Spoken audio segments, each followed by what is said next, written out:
Let me just state for the record the parliamentary status. There is a pending motion on the second motion wherein there was a discussion as to where we will detain GM Rowena Garma, whether in the premises of the House of Representatives or outside of the premises of the House of Representatives. And there was a motion made by Congressman Gutierrez stating that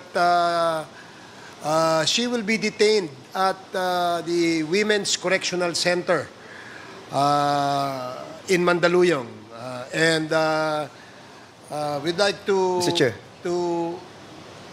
Is that in Yes. relation to the motion? Yes, because we have an information that we can now accommodate our resource person here in the premises of this House of Representatives. So thereby, we'll be requesting Congressman Gutierrez to amend his motion. Yes, Mr. Chair, I'd like to move to amend my motion again, given the development that the LSP has imparted to us that the House facility can actually entertain another detainee.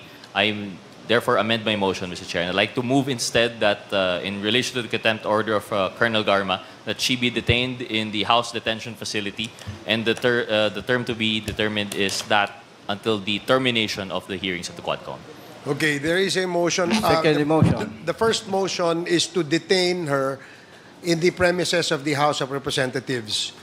And another motion is for how many days, Congressman Gutierrez? Mr. Chair, until the termination of the hearings of the Quadcom. So she will be detained until the termination of the Quadcom in all its hearings. Okay. Mr. Chair, Congressman Acop. supposing the hearing is not still terminated and she will tell the truth, what is the... Can she be released from detention? Certainly, Congressman Acop, the violation she has committed is in violation of Section 11, Paragraph C, wherein she refuses to answer and cooperate, and she tries to evade answering the questions propounded by the members. So if she changes her mind and she suddenly cooperates, then the committee will be more than willing to accommodate her motion for reconsideration. Is that all right? Does that satisfy Congressman Acop? Thank you. So the motion to detain GM Garma in the premises of the House of Representatives until we terminate the hearing by the Quadcom. Duly seconded. Any second? Second, Mr. Chair. Duly seconded. Any objection? Hearing none, the motion is approved. Comsec, please coordinate with the Sergeant at Arms. Now we proceed again with the questions. Earlier, Congressman Abante would want to propound questions to GM Rowena Garma. So, you are now recognized, Congressman Abante. Thank you, Mr. Chair. Before I would propound question to Colonel Garma, I just would like to establish our hearing here that we are not supporting the killing of the three Chinese drug lords, being drug lords. But what we are trying to establish here, Mr. Chair, are the killings. They are not right. There should not be any killings at all, whether there be killings inside the penal colony or outside the penal colony.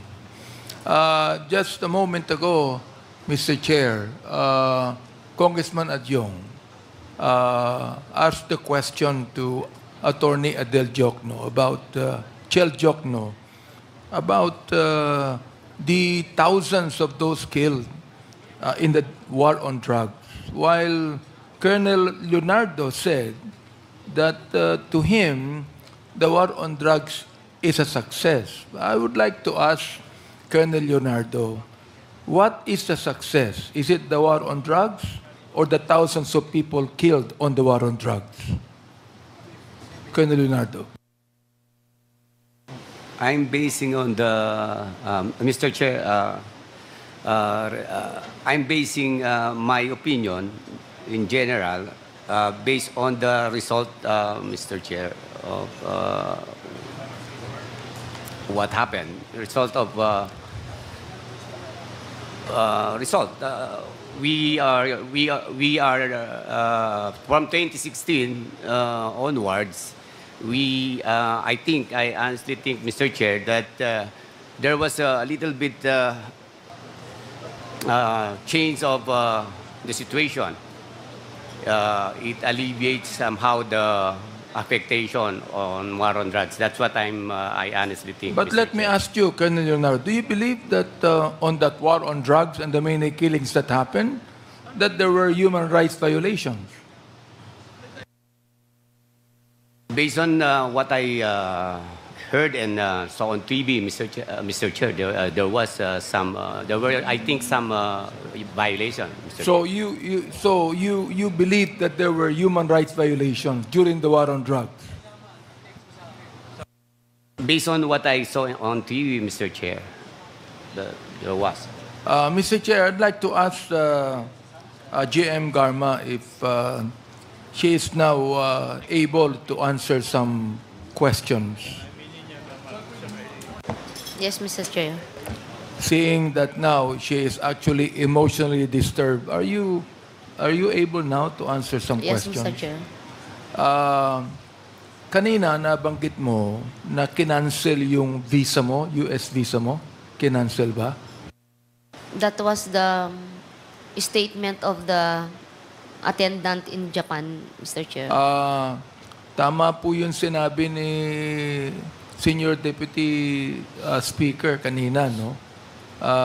Doon pa lang sa immigration, ipapakita mo na yung visa mo sa US eh. Bakit sa Japan kinancel? Yun ang isang tanong gusto kong itanong sa'yo. Sinabi mo kanina na cancel yung visa mo. The U.S. Embassy do not cancel visa just like that. Meron akong visa sa US eh. Okay? Now, nung ikaw umalis sa immigration, ano yung ipinakita mong visa? Yung US visa ko po, Mr. Chair. Kung US visa ang pinakita mo, okay pa yung US visa, di pinagyan ka ng go signal na immigration para umalis, di ba? Yes, Mr. Chair. Pagdating mo ng Japan, hindi ka nakapunta ng US, am I right? Yes, Mr. Chair. Ano, bakit hindi ka nakapunta ng US? Hindi na nga ako Hindi pwedeng ang sagot mo, kinancel ang visa sa Japan? Kaya nga kinontempt ka eh. Sapagkat hindi tama ang sagot mo na kinancel ang visa mo. Hindi nagka-cancel ng visa ang US. The term is, it's invalid. The term is, your visa is not valid. Now it's canceled. Yan yung sinabi Therefore, ko. you're telling us that the Bureau of Immigration is wrong in giving you a signal to go to Japan and conclude your travel to the US? Are you telling me now that the Bureau of Immigration allowed you to travel to Japan, going to the US, knowing that you have a US visa, and they stamped it, and you are able to travel to Japan? When you went to Japan, it was canceled. As you said, it was canceled, and you were not allowed to go to the US. I don't think that the Bureau of Immigration will ever do that, Mr. Chair. Can I explain? Yes, go Mr. ahead, Chair? go ahead. Yes. Mr. Chair, when I bought the ticket, you cannot buy a ticket without presenting a valid US visa, Mr. Chair. Where did you buy the ticket? I asked my cousin to buy a ticket kasi may travel Where? agent Where did siya you buy the kakilala. ticket? It is online, Mr. Chair. Japan. Then you must also show that ticket to the Bureau of Immigration. Am I right? Yes, Mr. Chair. Upon buying a ticket, you cannot buy a ticket without presenting to the agent a valid US visa and passport, Mr. Chair. So in short, we were able to buy a ticket and by presenting a valid visa and a valid passport. So you presented the ticket and the valid visa in our Bureau of Immigration. Am I right, Mr. Chair? I did not show the ticket, Mr. Chair. You What I did not show presented the ticket to the boarding- immigration officer? The ticket is what I presented when I checked in sa JAL, sa Japan Airline. And Japan Airline issued a boarding pass po. So yun po yung ginamit kong lumabas. Now, since stopover po ang Japan, we transferred from another airport to Narita Airport. And from there, You did not mag-check-in stay in online. Japan. Did you stay in Japan? No, Your Honor. Mr. Chair, It was I did just a not. stopover. Yes, Mr. Chair. And afterwards, you proceeded to the States, but you weren't allowed to go to the States.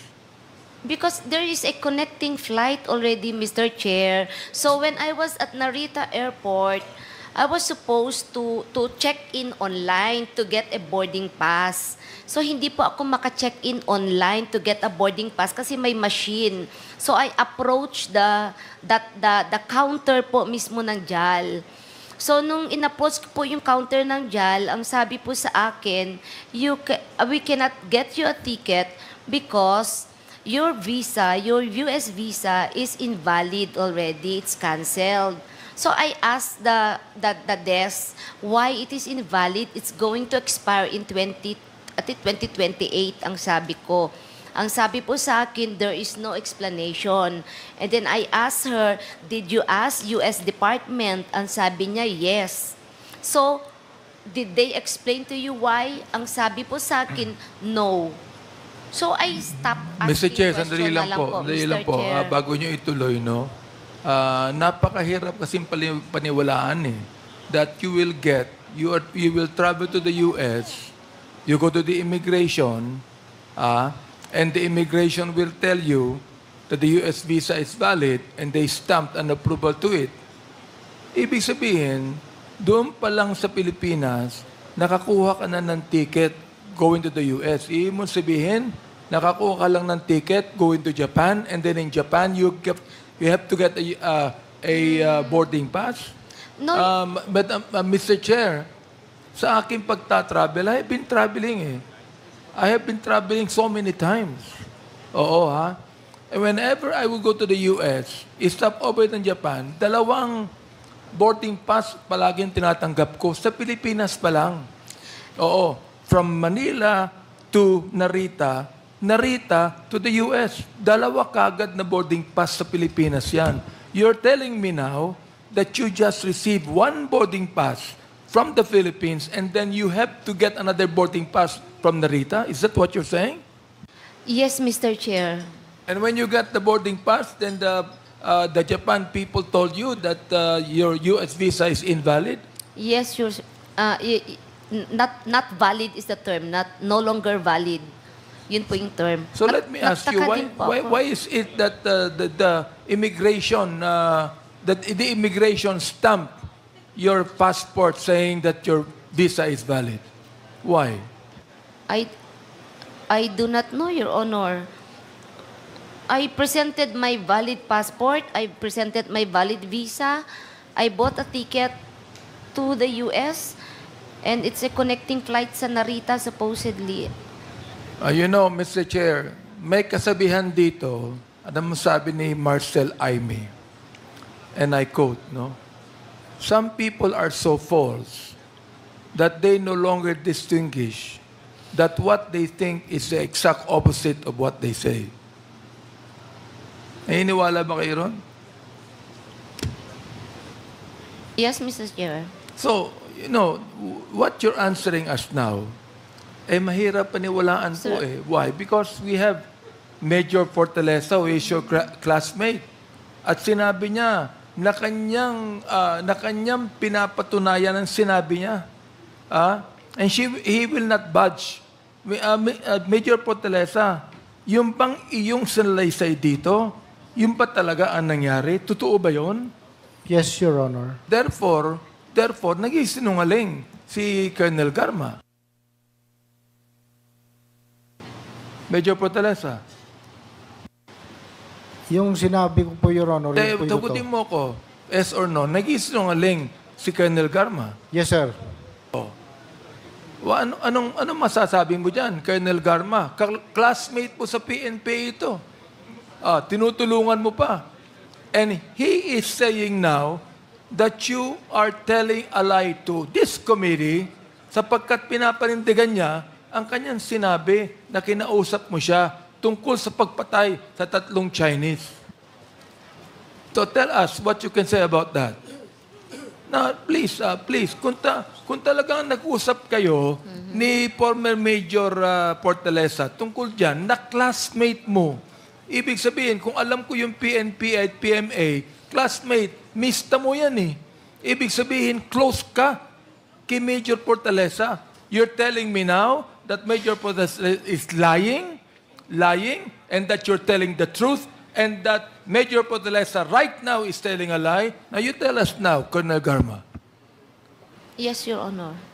He's telling a lie. Yes, Your Honor. Now, pero nakausap kayo, di ba? Hindi kami nagkausap sa phone, Your Honor. Hindi kayo nakita kahit minsan? When we visited him, that's once, Your Honor. You visited him just once. Bago naging Pangulo ang former President, gayon ba? O Pangulo na siya ng Pilipinas? When you visited Major Portalesa in jail, was the former President already President during that time or not?